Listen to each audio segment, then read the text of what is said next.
పట్టణంలో అన్నగారి సంత ఏర్పాటు చేయాలంటున్న పట్టణ ప్రజలు.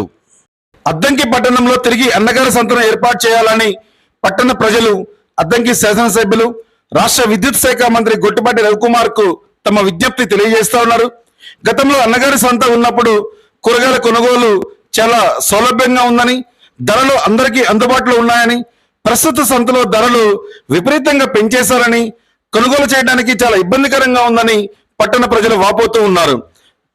ప్రస్తుతం నిర్వహిస్తున్న సంతలో ఒక్కొక్క వ్యాపారి ఒక్కొక్క ధర చెప్తూ ఉన్నాడని, ఒకే రకం కూరగాయ ధర ఒక వ్యాపారి దగ్గర 30 రూపాయలు ఉంటే మరో వ్యాపారి దగ్గర 40 రూపాయలు ఉంటుందని, ఇలా చేయటం వలన కొనుగోలుదారులు నష్టపోతున్నామని, గతంలో అన్నగారి సంత ఉన్నప్పుడు ఎవరి దగ్గరైనా ఒకే ధర ఉండేదని కొనుగోలుదారులు గుర్తు చేసుకుంటూ ఉన్నారు. ఇకనైనా పట్టణంలో అన్న క్యాంటీన్ ఏర్పాటు చేసిన రీతిలోనే అన్నగారి సంతను కూడా ఏర్పాటు చేయాలని రాష్ట్ర విద్యుత్ శాఖ మంత్రి గొట్టిపాటి రవికుమార్ కు పట్టణ వాసులు విజ్ఞప్తి చేస్తూ ఉన్నారు.